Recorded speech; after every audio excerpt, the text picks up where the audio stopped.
నమస్కారం. ఇది సంగతికి స్వాగతం. రైతు రాజ్యం, సంక్షేమ రాజ్యం, ధనిక రాజ్యం, ఇప్పుడు ఈ జాబితాలో మరో రాజ్యం చేరింది. అదే కల్తీ రాజ్యం. తాగే పాల నుంచి తినే తిండి వరకు అంతా కల్తీమయమే. పాలు, నూనె, నెయ్యి, మసాలాలు ఇలా మనిషి బతుకంతా కల్తీమయమే. ప్రతి 5 వస్తువుల్లో ఒకటి నాసిరకమేనని స్వయంగా భారత ఆహార భద్రతా ప్రమాణాల సంస్థ పరిశీలనలో తేలింది. అసలు నకిలీ ఏదో పోల్చుకోలేనంతగా మారిన మాయా ఆహార పదార్థాలు ఆరోగ్యాన్ని హరించేస్తున్నాయి. మానవత్వం మరిచి కాసుల కక్కుర్తితో కొందరు చేస్తున్న వ్యాపారాలకు వ్యవస్థలపై నియంత్రణ లేని అధికార యంత్రాంగంతో సామాన్యుడు సమిధగా మారుతున్నాడు. జీవించేందుకు కాలకూట విషయం తింటున్నామనే విషయం తెలుసుకోలేక ప్రాణాల మీదకి తెచ్చుకుంటున్నాడు. తెలుగు రాష్ట్రాల్లో కల్తీ మాఫియా విస్తరించింది.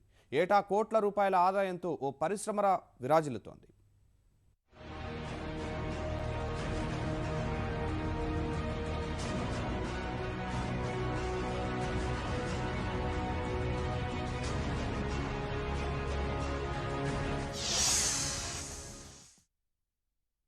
ఆరోగ్యం కోసం పిల్లల చేత తల్లిదండ్రులు పాలు తాగిస్తారు. ఒంట్లో నలత చేస్తే చాలు పెద్దలు సైతం అన్నం మాని పాలు తాగుతారు. పాలపై అంత నమ్మకం.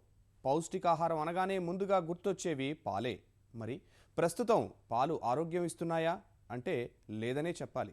అన్ని ఆహార పదార్థాలకు చేరిన కల్తీ పాలను వదిలిపెట్టలేదు. తెలుగు రాష్ట్రాల్లో కాసుల కక్కుర్తితో కొందరు వ్యాపారులు చేస్తున్న మాయాజాలం తెల్లని పాలని విషంగా మార్చేస్తోంది.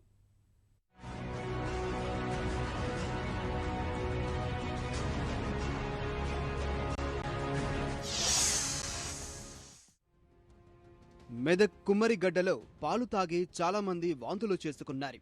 వాంతులు ఎందుకు అయ్యాయా అని పాలు విక్రయిస్తున్న మల్లేశంను స్థానికులు నిలదీస్తే గోవిందాస్ కంపెనీకి చెందిన ఓ ద్రావణంలో నీళ్లు కలిపి నకిలీ పాలు తయారు చేస్తున్నట్లు అంగీకరించాడు.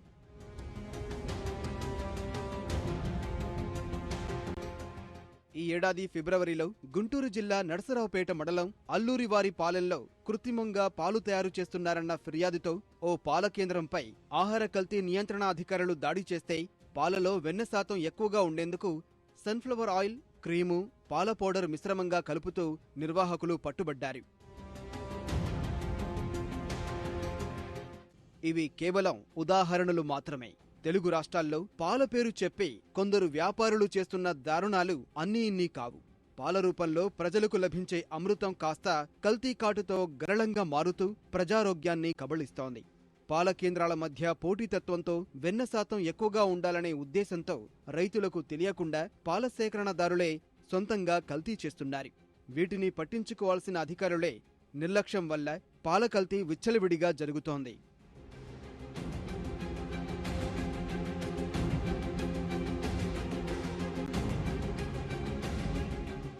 పాల కల్తీ ఎక్కడో మారుమూల ప్రాంతాల్లో జరగడం లేదు.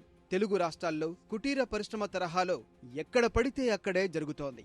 కొన్ని పామాయిల్ కంపెనీలు వృధాగా పడేసిన పాల పొడితో కల్తీ పాలు తయారు చేస్తున్నాయి. ఇంకోవైపు యూరియా, కాస్టిక్ సోడా, చౌకగా లభించే వంట నూనె, గంజిపొడి, పంచదార, నిమ్మ ఉప్పు, sodium carbonate, ammonium sulphide, formalin లాంటి రసాయనాలు కలిపి పాలు తయారు చేస్తున్నారు.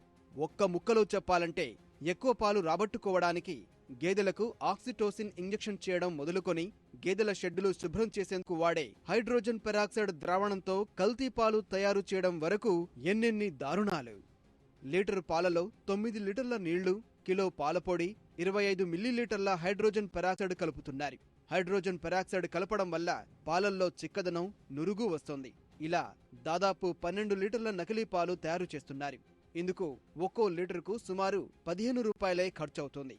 కానీ పాల విక్రేతలు మాత్రం 45 రూపాయలకు లీటరు చొప్పున అమ్మేస్తూ లీటరుకు 30 రూపాయలు సొమ్ము చేసుకోవడమే కాకుండా ప్రజల ఆరోగ్యాన్ని పణంగా పెట్టేస్తున్నారు.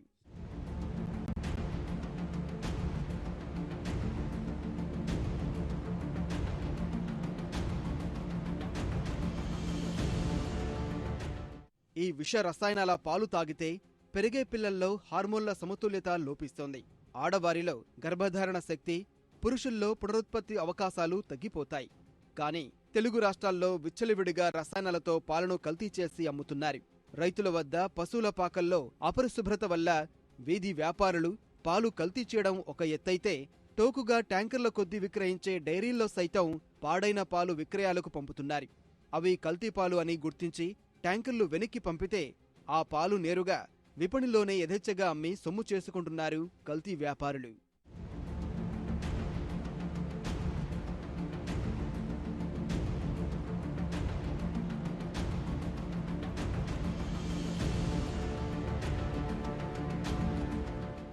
ఆహార భద్రతా చట్టం ప్రకారం తక్కువ రోజులు నిల్వ ఉండే ఆహార పదార్థాలు ఏ తేదీలోగా ఉపయోగించాలో తెలిపే విధంగా దాని ప్యాకెట్పై ముద్రించాలి. పాలు ఇలాంటి ఆహార పదార్థాల విభాగంలోకే వస్తాయి. పాలు పశువుల నుంచి తీసిన తర్వాత సాధారణ ప్యాకెట్లో అమ్మాలంటే ఖచ్చితంగా శీతల వాతావరణంలో 7 రోజుల్లోనే వినియోగించాలి. అలా 7 రోజుల వరకు నిల్వ చేసి అమ్మాలంటే 4 డిగ్రీల కన్నా తక్కువ ఉష్ణోగ్రతలోనే పాలు నిల్వ చేయాలి. అంటే కేవలం డైరీలో ఉంచినప్పుడే కాకుండా వాటిని గ్రామాల్లో రైతుల నుంచి కొన్నాక రవాణా చేసే సమయంలో డైరీలో ఉంచి ప్యాక్ చేసేటప్పుడు, అక్కడి నుంచి చిల్లర దుకాణాలకు పంపేటప్పుడు వాహనాల్లో, తిరిగి దుకాణాల్లో, ఇలా అన్ని చోట్ల ఉష్ణోగ్రత 4 డిగ్రీలలోపు ఉన్న స్థలంలోనే పాల ప్యాకెట్లు ఉంచాలి. కానీ ఎక్కడా ఈ పరిస్థితి కనిపించదు. మన దేశంలో పాల సరఫరాకు సాధారణ వ్యాన్లనే ఉపయోగిస్తారు. అసలు 4 డిగ్రీల కన్నా తక్కువ ఉష్ణోగ్రతలో పాలు ఉంచి విక్రయించాలి అని చాలామంది చిల్లర దుకాణదారులకు తెలియదంటే పరిస్థితి ఎలా ఉందో అర్థం చేసుకోవచ్చు. కల్తీ పాలపై ప్రభుత్వాలు వెంటనే స్పందించి తగిన చర్యలు తీసుకోవాలి. వినియోగదారులు సైతం పాల ప్యాకెట్ కొనేటప్పుడు ఎక్స్పైరీ తేదీ చూడటం, వాడే ముందు పాలను పూర్తిగా మరిగించి వాడటం వంటి జాగ్రత్తలు తీసుకోవాలి. లేని పక్షంలో ఆరోగ్యం చేదుతులా నాశనం చేసుకున్నట్లే అవుతుంది. అందుకే పాలను కొనే ముందు ప్రతి ఒక్కరూ జాగ్రత్త వహించాల్సిన అవసరం కూడా ఉంది. ఆహార పదార్థాల్లో వేసుకునేందుకు ఏ నూనె వాడతారు అంటే సాధారణంగా పల్లి, పొద్దుతిరుగుడు, నువ్వుల నూనె అని సమాధానం వస్తుంది. నేడు ఈ మాట మర్చిపోవాలేమో. మార్కెట్లో మరో నూనె రాజ్యమేలుతోంది. అదే జంతు కళేబరాలతో చేసిన నూనె. ఆరోగ్యం కోసం వాడే నూనెలే ప్రాణాంతకంగా మారుస్తున్నాయి.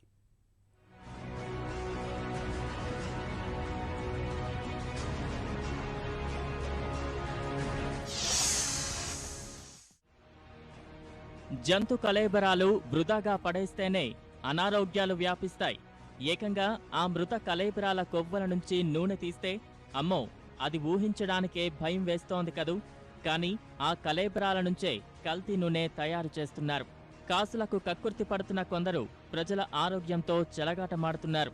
తెలంగాణ, ఆంధ్రప్రదేశ్లోని అనేక ప్రాంతాల్లో జంతు కళేబరాలు, కొవ్వు, ఎముకల నుంచి నూనె తయారు చేసి కొన్ని హోటళ్లు, దాబాలకు ఈ నూనె విక్రయిస్తూ సొమ్ము చేసుకుంటున్నారు. ఈ నూనె చౌకధరకు లభిస్తుందనే ఉద్దేశంతో హోటళ్లు, దాబాల యజమానులు కూడా దాన్ని వినియోగిస్తూ జనారోగ్యంతో ఆడుకుంటున్నారు. తెలంగాణలో ఈ కల్తీ నూనె వ్యాపారం ఓ పరిశ్రమగా విరాజిల్లుతోంది. భాగ్యనగరంలోని పాతబస్తీ సహా శివారు ప్రాంతాలు కల్తీ నూనె తయారీకి చిరునామాగా మారాయి. బహదూర్పుర, కాటేదాన్, అలీనగర్, శంకర్ నగర్, మైలార్దేవ్ పల్లిలు కల్తీ నూనెకు ఆలవాలంగా మారాయి. ఉప్పుగూడ, బయ్యాలాల్ నగర్లో నకిలీ నెయ్యి తయారీ కుటీర పరిశ్రమగా తయారైంది. పాతబస్తీ శివారు ప్రాంతాలైన జల్పల్లి, మల్లాపూర్, బాలాపూర్, రాయల్ కాలనీలలో కొవ్వు నుంచి నూనె తయారీ కేంద్రాలున్నాయి. మూసీ ఒడ్డున మురికివాడల్లో కల్తీ నూనె తయారు చేస్తూ పట్టుబడిన ఘటనలు ఉన్నాయి. నిజామాబాద్ జిల్లాలోనూ కల్తీ నూనె దందా 3 పువ్వులు 6 కాయలుగా వర్ధిల్లుతోంది.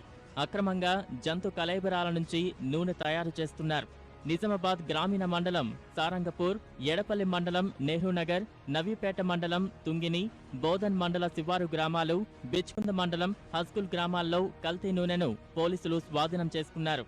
మహబూబ్ నగర్లో కల్తీ నూనె వ్యాపారం అడ్డు అదుపు లేకుండా సాగుతోంది. పారిశ్రామిక కేంద్రం కొత్తూరు సహా షాద్ నగర్, జడ్చర్ల, భూత్పూర్, అడ్డాకుల ప్రాంతాల్లో కళేబరాల నూనె తయారీ కేంద్రాలు వెలసాయి. హైదరాబాద్, బెంగళూరు, రాయచూరు తదితర ప్రాంతాల్లోని జంతు వధశాలల నుంచి మృత కళేబరాలు రాత్రి వేళల్లో ఇక్కడకు తరలిస్తున్నారు. నూనె తయారీ తర్వాత వెలువడే వ్యర్థాలను అనుమానం రాకుండా జేసీబీలతో గుట్టల మధ్య గుంతలు తవ్వి మట్టితో పూడ్చేస్తున్నారు. టీడీ గుట్టలో కల్తీ నెయ్యి తయారు చేస్తున్న అక్రమార్కులను పోలీసులు పట్టుకున్నారు. రంగారెడ్డి జిల్లా వికారాబాద్ మున్సిపల్ పరిధిలోని అటవీ ప్రాంతాల్లో పశు కళేబరాలు గుట్టలు గుట్టలుగా పేరుకుపోతున్నాయి. పశువుల ఎముకలు రాత్రికి రాత్రే టన్నుల కొద్దీ తీసుకొచ్చి ఆరబెడుతుంటారు. 10 రోజుల తర్వాత మరలా వాటిని నగరానికి గుట్టు చప్పుడు కాకుండా తరలిస్తున్నారు. జంతు కళేబరాల కేంద్రాలు పక్కా ప్రణాళికతో అత్యంత రహస్యంగా నిర్వహిస్తున్నారు.